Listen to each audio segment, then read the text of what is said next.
Clase 36. Filosofía del arte 36. Mecánica de una relación correcta. Actualmente, la unidad se encuentra secuestrada por la dispersión. Hemos perdido la disciplina, la sinceridad y la conectividad. Relación es una acción de ida y vuelta, una acción de intercambio, una acción transversal, una acción compartida, ofrecida y recibida. Es dual. Propone y pretende, ofrece y recibe, procura y responde, plantea y reconoce, protege y se refugia, formula y acoge, ajusta y razona, conquista y se entrega, ubica y se acomoda, emite y recoge. La relación es dual complementaria, no se puede emitir sin un receptor y no se puede proponer si no se pretende.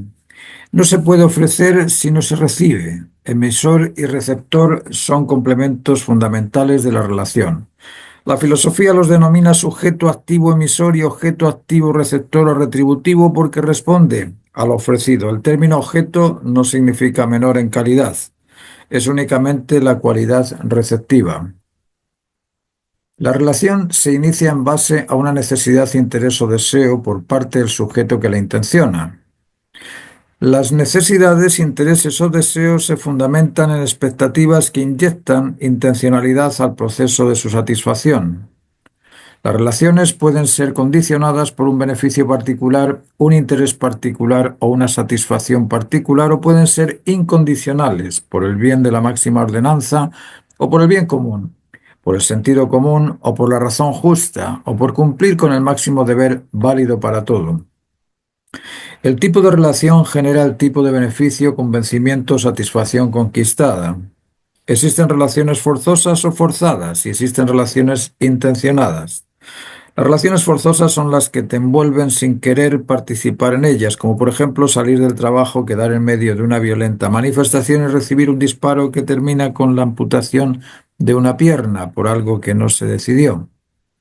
Las relaciones deben originarse por el bien común o por el cumplimiento del máximo deber válido acorde con la libertad responsable que nos dice que libertad es la capacidad de optar por lo que beneficia siempre a todo, porque lo que beneficia siempre a todo no perjudica nunca a nada.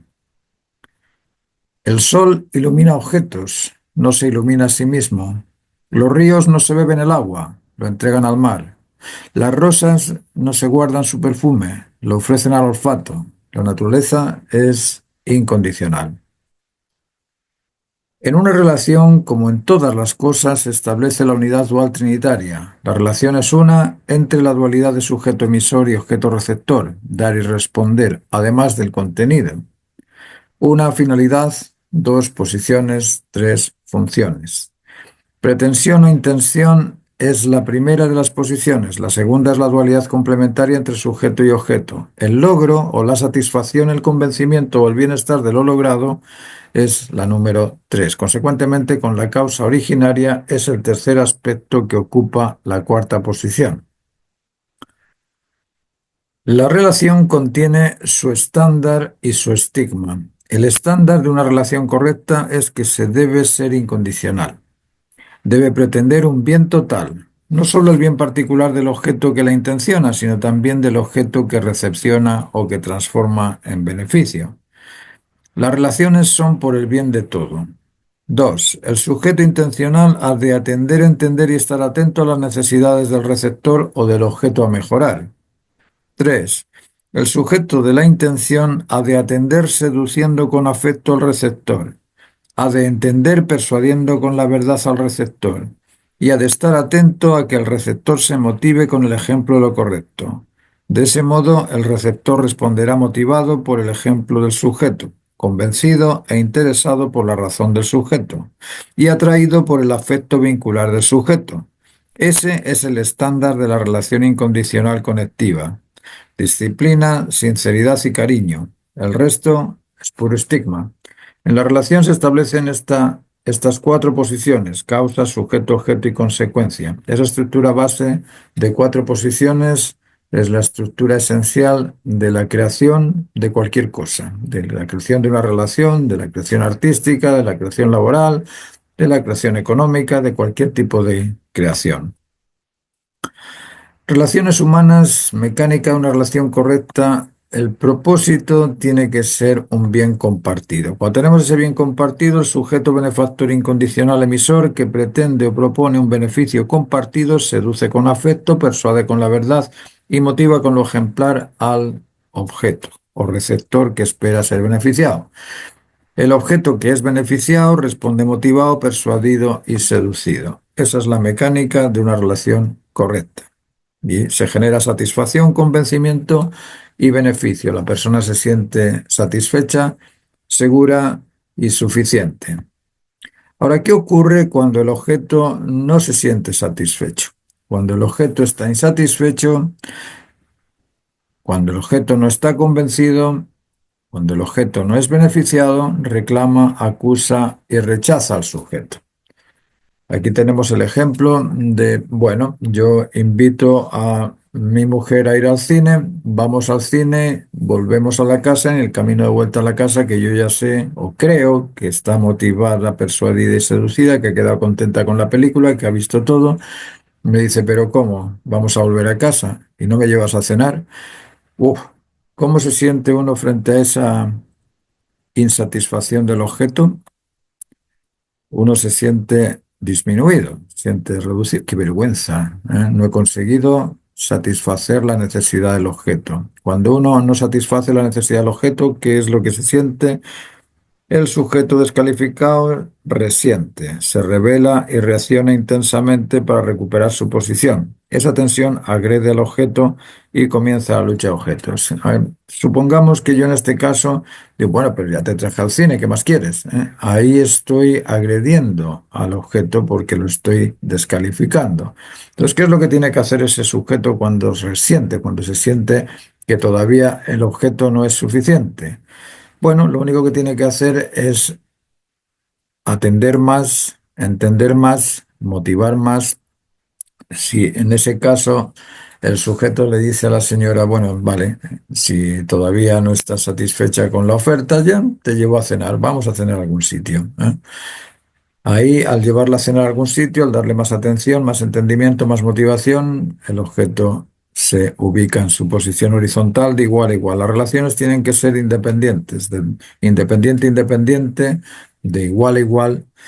Y esa mecánica de la relación, cuando el objeto no está completo, lo que tenemos que hacer para cumplirlo es darle más atención, más entendimiento, más motivación. Y de esa forma se trabaja la calidad de los productos y se trabaja también la calidad de las personas. Lógicamente, si el objeto sigue exigiendo, exigiendo, exigiendo, va a llegar un momento en el que tienes que decir, oye, para el carro, porque no puedes seguir exigiéndome a mí si yo no tengo cómo satisfacer esa sobreexigencia que tienes, porque hay objetos que son sobreexigentes. Pero la mecánica de la relación nos dice que tenemos que operar siempre por el bien de la totalidad de las cosas. Existen múltiples y diversos tipos de relaciones humanas, laborales, económicas. En todas y cada una de ellas es necesario establecer la misma mecánica de una relación correcta. Las cuatro posiciones han de ser beneficiadas para que se establezca la correcta relación. Cuando la intención propositiva mejora lo establecido con la expectación necesaria, la causa se determina correcta. Cuando la intención es compartir un beneficio que facilita el bienestar total de la cosa, de la causa, eso es correcto también. Cuando la intención es compartir un beneficio que facilita el bienestar total, la causa es correcta. Cuando la intención investigativa pretende la razón ajustada a la necesidad del existir, la causa es correcta. El sujeto debe ser siempre perceptivo a las máximas necesidades antes de proponer una intención cualquiera o sin fundamentos. Siempre es mejor pensar lo que se dice antes que decir lo que se piensa. Las jerarquías de valor deben respetarse. El bien común es siempre por sobre el bien particular. El ideal es siempre por sobre las ideas. Lo total es siempre por sobre las minorías o por sobre lo particular. El sujeto que inicia la relación ha de pensar en su intención, si su intención va a alterar la tranquilidad del otro, si va a confundirlo con la misión de una conversación sin argumentos, si va a alterar la rutina del otro, entonces es mejor callar o no hacer nada. Tenemos la estructura base de cuatro posiciones: origen de la existencia, origen de la creación. La relación ha de ser entre similares, libres, autónomos e independientes. como cuando se pierde la horizontalidad en la relación.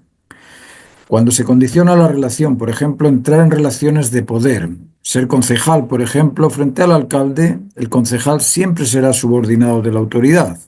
Si la autoridad es responsable, sensata, sincera y decente, no hay problema. Pero si la autoridad es indecente, mitómana o cleptómana, se puede aprovechar del subordinado sometido. Lo mismo ocurre cuando en una relación afectiva una de las partes le dice al complemento: si vuelves a hacer esto, me divorcio. En ese caso, el afecto condicionado al tipo de comportamiento reduce la relación a la condición de comportarse del modo indicado. Por ejemplo, si me vuelves a contrariar, o si me vuelves a mentir, o si me vuelves a dejar esperándote, etcétera, etcétera, todas estas conductas pueden ser causal de abandono. Incluso un comportamiento agresivo, siempre y cuando no sea grave ni repetitivo, puede ser restituido. La única posibilidad del divorcio afectivo justificado es la desvinculación derivada de un comportamiento infiel a la pareja o desleal a las normas de la naturaleza. Si eres infiel a la pareja o eres desleal a las normas de la naturaleza, lógicamente esa relación no va a funcionar. El resto son aspectos posibles de rectificar. Recordemos que la relación implica cuatro posiciones y un proceso en el que cada posición asume una facultad específica. Aquí tenemos la causa, el sujeto, el objeto, la consecuencia, y la causa tiene que satisfacer al sujeto, a la consecuencia y al objeto. El sujeto tiene que satisfacer a la causa, al objeto y a la consecuencia. El objeto debe satisfacer a la causa, al sujeto y a la consecuencia, y la consecuencia debe ser concordante con la causa, con el sujeto y con el objeto. La causa ha de beneficiar al sujeto, al objeto y a la consecuencia. El sujeto debe atraer, interesar y motivar al objeto. El objeto debe responder motivado, persuadido y seducido, y la consecuencia ha de corresponder con la causa, con el sujeto y con el objeto. Cuando estas relaciones no se ejecutan en su forma, cuando no es correcta esa mecánica de la relación, se producen trastornos. Y los trastornos derivados de la falta de control y dominio son trastornos emocionales, trastornos intelectuales, trastornos conductuales. Lo ideal es que la persona sea un moderado emocional, un moderado intelectual, un moderado conductual. Pero el excesivo emocional, sentimental, sobreprotector o voluble, cambiante, o el carente emocional, sentimental, indiferente y despreciativo, trastornan. Estos son trastornos afectivos. Los trastornos intelectuales suceden cuando la persona es arrogante, soberbia o incorregible, o cuando la persona es carente intelectual, ignorante, reflexivo, crédulo, ingenuo. Y el trastorno excesivo motivacional es cuando se es impositivo, dominante, o cuando se es carente motivacional, que es inoperante, negligente y establece el procrastinar, lo haré después, más tarde lo hago. Derivados de estos trastornos fundamentales son la bipolaridad o la alternancia del ánimo, la desconexión emocional, intelectual o afectiva de la esquizofrenia, la ansiedad o la depresión y derivados patógenos cuando la actitud inmoderada se perpetúa en el tiempo. Cuando eso es repetitivo, todas ellas son celopatías derivadas del descontrol y falta de dominio. El control y dominio son muy importantes de ejercer. El control significa orientar y el dominio es ejercer el poder sobre la actitud o el comportamiento. Decimos que existen en la aviación el controlador de la torre de control que orienta la dirección del avión, y existe también el que ejerce el dominio sobre el avión, que es el piloto. Entonces, el control y dominio son dos aspectos a ejercer en el comportamiento para evitar lo excesivo y lo carente, tanto emocional, intelectual o conductualmente. ¿Cuáles son las cosas que nos agreden del excesivo emocional? ¿Cómo es una caracterización excesivo emocional? ¿Cómo sería ese sentimental sobreprotector? La caracterización de este exceso emocional sería cansancio. Eso es muy importante, reconocer que esa persona que es excesivamente sobreprotector, como está pensando en dónde está mi hijo, dónde está mi hija, dónde está mi mujer, dónde pusieron esto, qué es, dónde está aquello que me pertenece, qué hacer con. Está siempre pensando en sobreproteger a las personas o a las posesiones o sobreprotegerse a sí mismo por algún tipo de problema mental. Pero eso produce un cansancio importante, una baja energía, problemas de sueño, la desconexión de la realidad, el delirio, porque uno imagina que al hijo le pasó, que a la hija le pasó, que sus cosas se las robaron, es decir, empieza con una paranoia o con alucinaciones, es incapaz de afrontar los problemas o el estrés de la vida. Tiene problemas para comprender e hilar ideas y pensamientos porque esos pensamientos están dispersos en suposiciones. Y relacionar situaciones le cuesta mucho también por lo mismo. La dispersión mental, la hipersensibilidad, la falta de sensibilidad en la captación de lo necesario o el exceso de ansiedad por algo innecesario son aspectos de la incontinencia en esta caracterización de exceso emocional o sobreprotector. La incontinencia es su caracterización. Y en el carente emocional, en el sentimental indiferente, se sienten superados por las cosas, se sienten muchas tareas pendientes, tienen siempre esas tareas pendientes que cumplir y en esas tareas siempre se sienten insuficientes para responder a ellas. Los ambientes con gran carga sensorial, los ruidos, las multitudes les resultan intolerables, los olores, no aceptan que los observen, ni las críticas, ni sentirse bajo presión, se sienten profundamente victimizadas, no captan correctivos, responden con vehemencia ante cualquier cosa contraria a lo que consideran, la apariencia les supera o les da igual. En este caso, estas personas pueden ser muy preocupados por su apariencia, así como pueden ser muy abandonados. Son caracterizaciones de extremo a extremo. Estas personas carentes de sensibilidad emocional son incontinentes y su caracterización puede ir para cualquier lado. El protagonismo o la victimización son aspectos derivados del éxito o fracaso en el comportamiento, convencimiento o convivencia.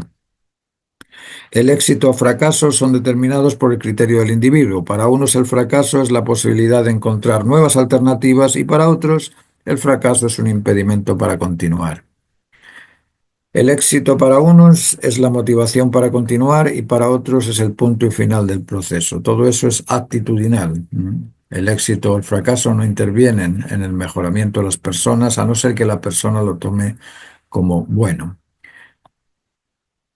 Otra caracterización, el excesivo intelectual, el arrogante soberbio, falta de humildad, empatía, comportamientos despectivos, necesidad de destacarse a expensas de los demás, criticar a otras personas cuando no están presentes, interrumpir al que le está hablando, reacciones de contrariedad ante la mínima crítica, lenguaje corporal que denota superioridad, como mirar de arriba abajo, negar con la cabeza o señalar con el dedo. El carente intelectual, el ignorante irreflexivo, la ignorancia en este caso no es del que no sabe.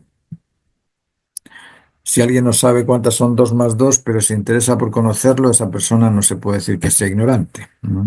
Simplemente no sabe algo.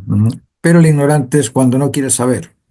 A ese irreflexivo ignorante me refiero, a aquel que le dices tienes que saber esto y no lo quiere hacer.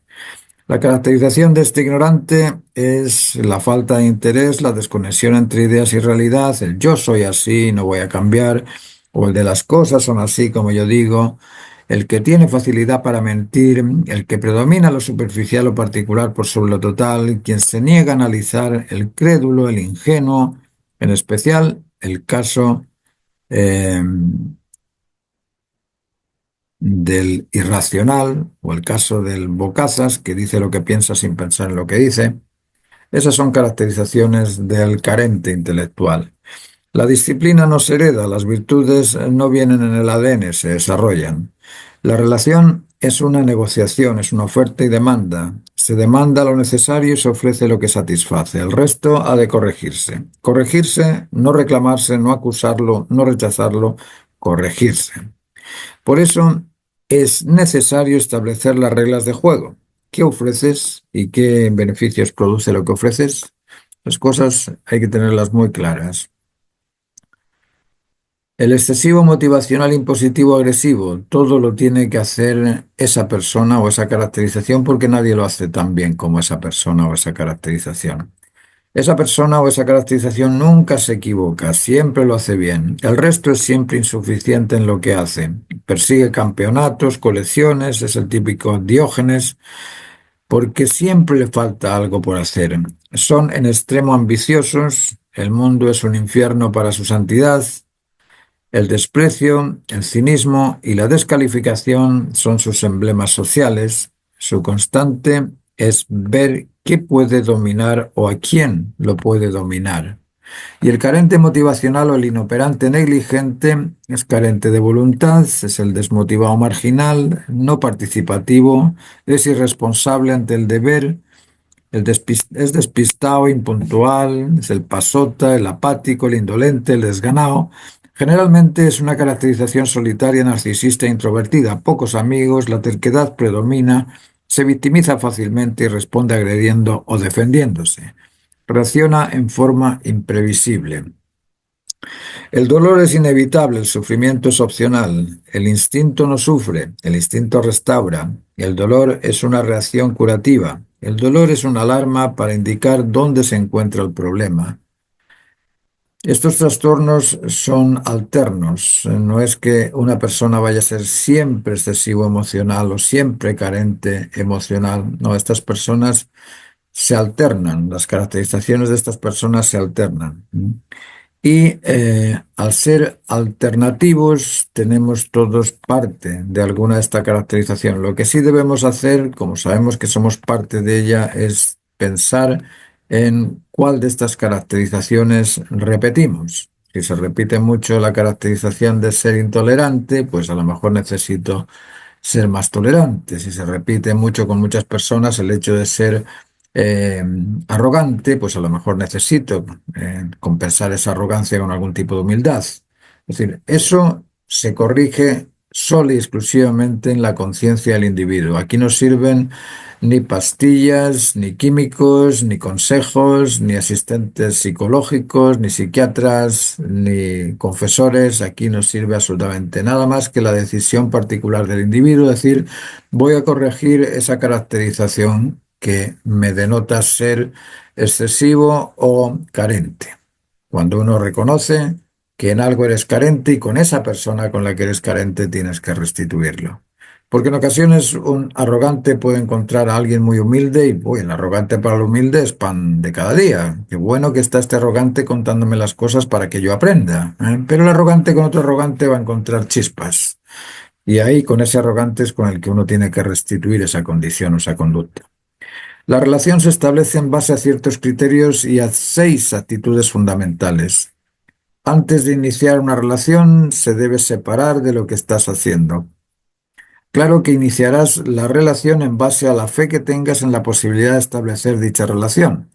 Si, por ejemplo, quieres hablar con alguien, deberías tener fe o deberías sentir fe en la existencia de ese alguien, porque de no existir no te motivarás.